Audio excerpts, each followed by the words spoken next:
today. We're going to talk about Iffy Faith. Iffy Faith. It's what we see, I think. Iffy Faith. Let's see what we can learn together from this extraordinary situation here as we continue our journey through the Gospel of Mark. Why are we going through the Gospel of Mark? Because we're going through a turbulent time.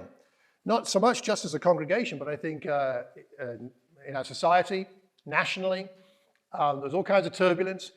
Stefan and Liesel, the turbulence took them to South Africa for a while and has brought them back. And Simone has been stuck at work and she's finally been released for a Sunday. It's great to see you. There's all kinds of other, there's been illness in Raymond's family. You're getting better? All of you, that's good to know. Good. There's all kinds of other things that are causing turbulence in our lives. And what the Bible reminds us is, if there's turbulence around you, the best thing to do, according to Hebrews 12, is fix your eyes on Jesus. Fix your eyes on him. And so we're looking at the gospel and looking at the character and the nature of Jesus to give us the strength to handle all this weirdness that's going on, frankly. So that's why we're doing this. Now, we're in Mark chapter 9, and we're missing a few things out, and there are some notes on the handout I put there and on the Watford Word. What are we missing out? We're missing out the incident on the mountain, the transfiguration as it's often called. We're missing out Jesus predicting his death again. We get this more and more as we go more and more through Mark. We're missing out on the disciples arguing with each other. I rather like that. I mean, not that it's a good thing, but I rather like the fact that here are the disciples of Jesus, the very apostles. I mean, surely the creme de la creme, and they get into arguments about who's the greatest. I mean, it does sound a bit playgroundish to me. But nonetheless, Jesus, he finds a way to use these weak men who are in many ways just like us. We got a question about people who are not part of their group. They're casting out demons, and is that authorized or not? Very interesting question there about authorization, which we haven't got time to look at today. And we've got the passage about stumbling and salt and fire, which is a familiar one to many of us from Mark chapter 9, cutting your hand off and that kind of thing. Anyway, there's some notes elsewhere on all that. What we have in this situation with the boy possessed by an impure spirit is what happens immediately after Jesus and 3 of his disciples come down from the mountain, having met Moses and Elijah. Now, what does that remind you of? What else in Scripture does that remind you of? Some similarities, would you say? Isaac, Abraham and Isaac, and he took him up to the mountain. Okay, there's a mountain. Mountains are very significant in the Scriptures. That's one of great significance. Okay, Moses going up Mount Sinai, and you get God and the 10 Commandments, and when he comes down, what's going on? They're worshipping a golden calf, right? They are confused. They are messed up. And I think there's some interesting parallels in a way. Jesus has this mountaintop experience, Elijah, Moses, and he comes down, and 9 of his disciples were left behind, and they were there to man the fort, look after the shop while he's gone. I mean, you know, and he's given them, mark you, power over demons back in chapter 6. And he comes down, he thinks, oh, look, I can see them in I mean, maybe he knows. We don't know how much Jesus self-limited his knowledge. We don't know for sure, right? But maybe he detects, I think there's a demon over there. I'm sure my 9 faithful disciples are dealing with it. As he gets closer, what does he find? Rather than them dealing with the demons, what are they doing? Arguing with the scribes. And the scribes or the teachers of the law are arguing with them. There's not much going on of any glory to God right here. And sometimes as we look in verses 14 to 16, they find these teachers of the law or scribes arguing with, we think, the disciples and presumably the crowd and everybody else that's there. And people run to him. And what we're seeing is sometimes arguing is easier than acting by faith. Sometimes it's just easier to argue because acting by faith means action. It means taking a risk. It means taking a step. It means trusting Jesus. It means saying, I don't have all the answers, but I'm going to act by faith because I trust Jesus. And in this situation, they are instead arguing. And this can happen. It can happen in families. It can happen between husbands and wives, where rather than sitting down and saying, if Jesus was at the center of our marriage in the way that we want him and hope he would be, how might we live differently? Rather than talking about that, or how should we improve the spirituality of our relationship or our family, or even as a church, rather than discussing here or even between churches, what's the best way to honor God? Instead, it's easier sometimes to argue. Here's my point. but yes, but yes, but. And faith is nowhere to be seen because Jesus is absent. It's really important that we have Jesus at the heart of all that we say and do. And you say, well, yeah, tick that off. That's obvious. We're a church. But we can be a church in name without necessarily having Christ at the center. Now, I have to admit, I have preached quite a few sermons in my time. And as I look back, I think too many of them were about something that needed to be done or something the church needed to do rather than about Jesus. And it's okay to preach, I think, to meet a need and to preach to help people take action in certain ways and for a church and all that. But if Jesus isn't consistently at the heart of our preaching, our teaching, and our conversations and what we talk about at home, with our kids, with each other, then something is wrong. We are a Christ-focused body. That is the definition of a church, isn't it? What is an ecclesia? What is a gathering of disciples? A gathering of people who want Jesus to be at the heart of everything they say and do. And so we're a Christocentric group, if you want to put it that way. He's at the heart of what happens. He's at the heart of what we want. And when Jesus is the core of what we do and talk about, then good things happen. When Jesus is present, the good things happen. The 3 disciples who were with Jesus, we might think, by the way, were more spiritual than the 9 left behind, and maybe they could have sorted it out. But we also need to remember that those are the 3 that are with Jesus in Gethsemane and can't stay awake. So, all the disciples and all of us at times, we lose that focus. We lose that trust. And we gather like this, hopefully, in part, to get it back, to draw it back, to refresh our faith. It's why we take the Lord's Supper every Sunday. It's one of the key reasons. Is to say, oh yeah, I may have liked the songs. I may have seen my friends. I may have had a cup of coffee. But actually I need to remember, oh yeah, it's about Jesus. It's about his body and his blood, his sacrifice, his love. And then good things happen. Then good things happen. So a question for us to think about, maybe not to speak out right now, but to think about is, what happens in your life when Jesus ceases to be at the center? Think about your life. Think about your Christian life. Think about maybe even what's going on right now. Maybe right now you're thinking, Jesus hasn't been as much the center of my life as would be healthy. Then what does it look like and what happens when Jesus isn't at the center? What happens to your spirit? What happens to your emotions? What happens to your relationships? What happens to the way you think about God, the way you feel about yourself and other people? Jesus needs to be the center. It's important that as we think about what we're going through or what our plans are for the next couple of months, it's important to remember that we are not this move to the West Watford Free Church building, that's not what we're all about. We're about people and Jesus. So churches get off track when they get buildings focused, and that happens from time to time. Churches get off track when they get growth focused. We're not a gathering of Christians to grow. We're a gathering of Christians to love and know God and Jesus, and then God will bring the growth. And we should be interested in God's church growing, but it's not why we gather. Churches get off track when they get program focused. Churches get off track when they, and I'm going to say this, it may sound a bit strange, but when they get focused on any, even exclusively, if you like, or too narrowly on any particular gift of God or nature of God. So someone said to me a few years ago, we should be a grace-focused church. And it's interesting because I agree and I disagree. Because, of course, we should have grace at the heart of many things that we do, but grace is a part of the nature of Jesus, so Jesus is the focus. It must never not be Jesus. So yes, of course, that person was trying to say to me, what they were really saying is we need to be talking more about grace and living more in grace, and that, I accept that. But I don't think that's our, if you like, our singular focus. If we're going to say, what is our singular focus? It's not grace as a thing. It's not even love in a thing. Our children are important in this church, but they're not our focus. Jesus is the focus. When we keep Jesus as our focus and the heart of all we do, then it keeps all the other things in balance.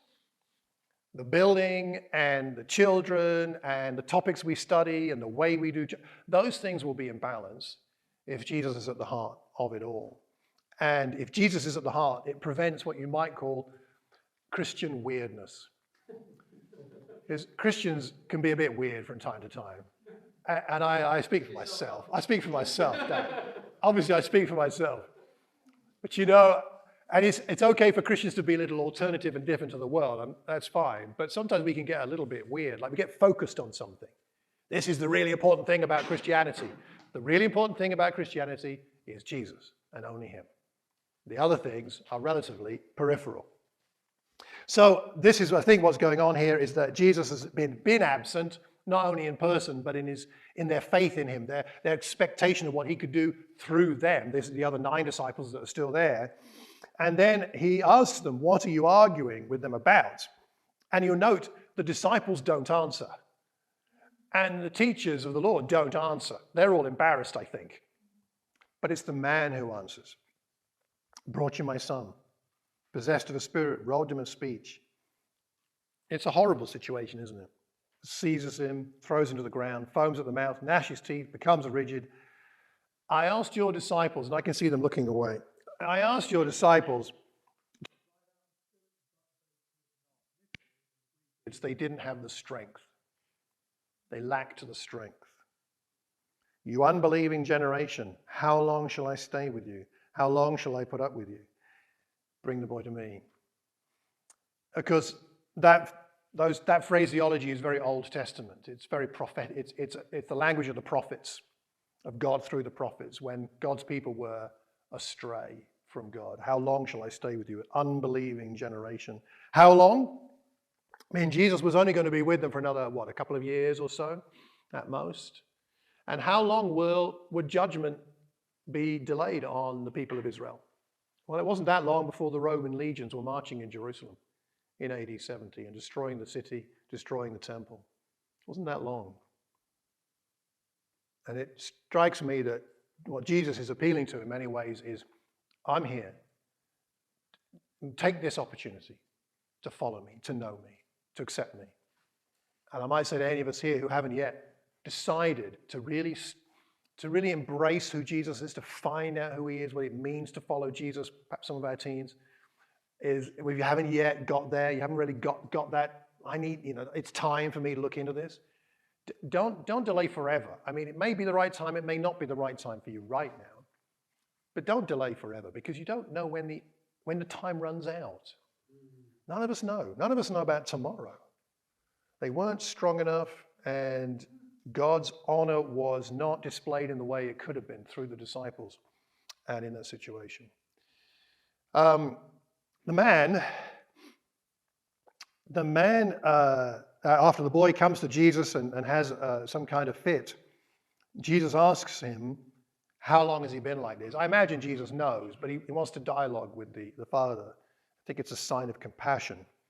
From childhood, often thrown him into fire or water to kill him. Can you imagine that? I had a good friend who, there was a gas, portable gas fire was in his bedroom when he was a baby in a crib. And some of the bedding caught fire. And he lived, but he had dreadful scarring on his flesh all down one side of his body the rest of his life.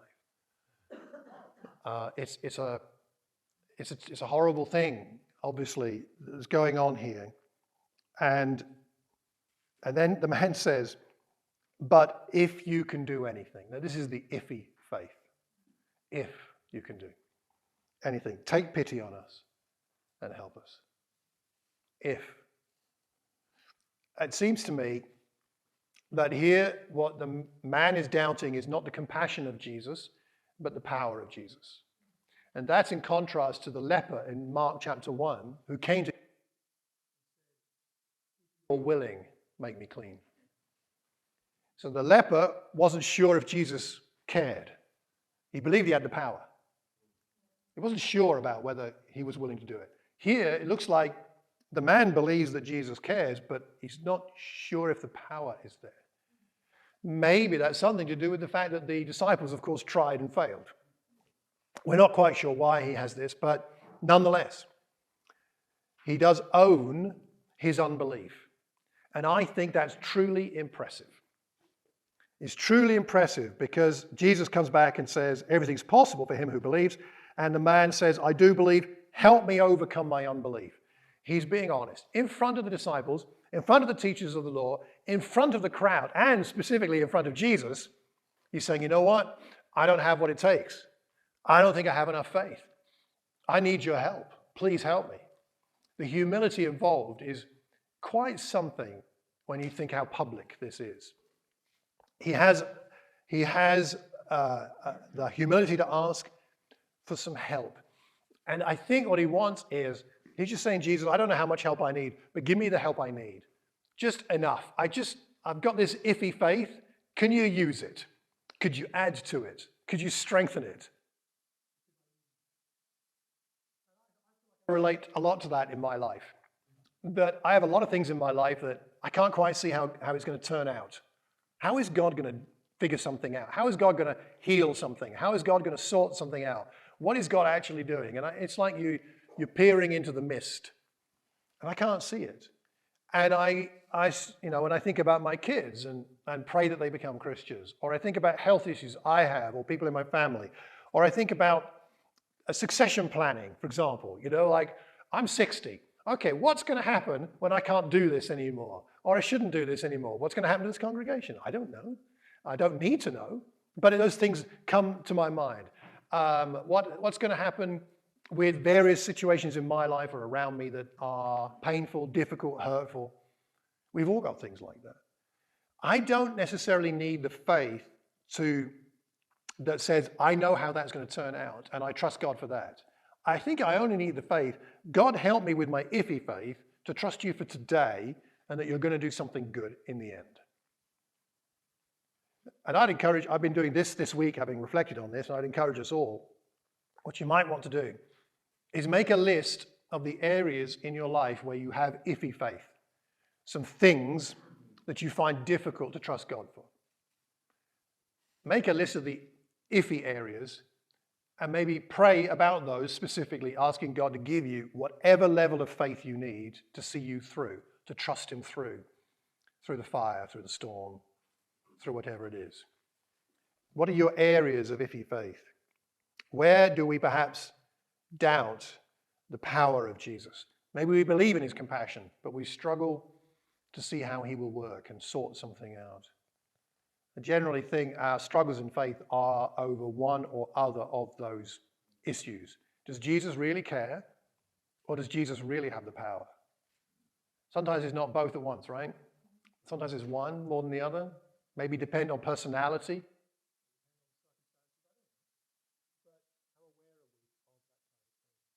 Having the faith.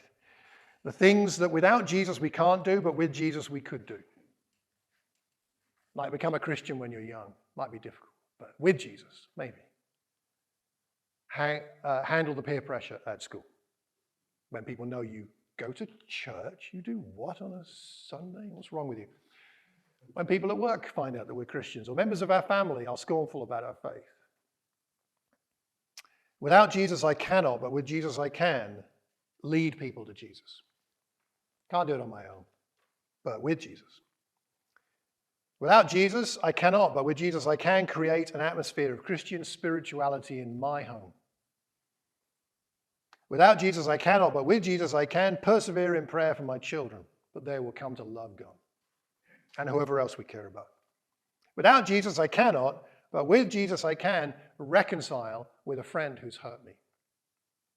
Not just outside church, but maybe inside too.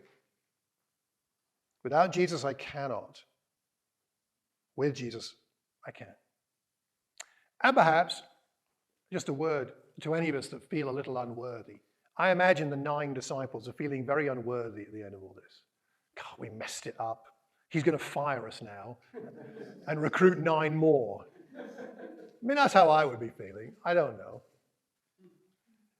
But we need to bear in mind that whatever our insecurities, Jesus persevered with this lot. And he's going to persevere with you and me, whatever's going on. He's not going to give up on any of us here. That's not what he's like. So what kind of Jesus do you trust to help you with your impossible situation? Remember, iffy faith is actually all you really need. It doesn't have to be mountaintop, extraordinary, mountain-moving faith. Remember, Jesus said the only faith you need is faith like a mustard seed, really small. And the mustard seed faith will move the mountains. I think the mustard seed faith is a bit like the Iffy faith. At the end of this passage, I'm just going to finish off by looking at verse 30 and what Jesus says about what's coming soon. And then I'm going to ask Liesl to pray for us before we take bread and wine. Verse 30, they carry on traveling and he's teaching. And then he says, the Son of Man is going to be delivered into the hands of men. They will kill him, and after 3 days, he will rise. And they didn't understand it. They couldn't at that point. We, from our vantage point, look back and see what he was talking about. And we know that all these challenges to Jesus and the disciples ended in victory. And it was a victory brought about by the cross, by Jesus' willingness to sacrifice himself for us. He was delivered into the hands of men, but he allowed himself to be. He had the power to escape that, but chose to go along with it. And those people did kill him. Again, even though he could have called on 10,000 angels and they would have rescued him. And after 3 days, he did rise. So we have no fear of death and no fear of the effects of sin. Death is the door, an open door to something more glorious. He will rise. And it's interesting that we see this after the account of the young boy who was healed, because there's resurrection language in that account. He looked so much like a corpse that they said he's dead. Jesus took him by the hand, and that word lifted is important. Lifted him to his feet, and he stood up, because it's the same word that's used of the resurrection when someone rises, when Jesus rose from the dead. It's the same word. So we've got a bit of a prefiguring here of what Jesus was about to do. He was about to bring hope in an impossible situation there, but he was about to bring hope to the world, an impossible situation in this world, to bring hope, to know that there is hope beyond death, and there's hope for healing. How amazing that is. Iffy faith is all we need. It's going to be enough. We'll take bread and wine in a moment, but I'd like to ask you to pray for us.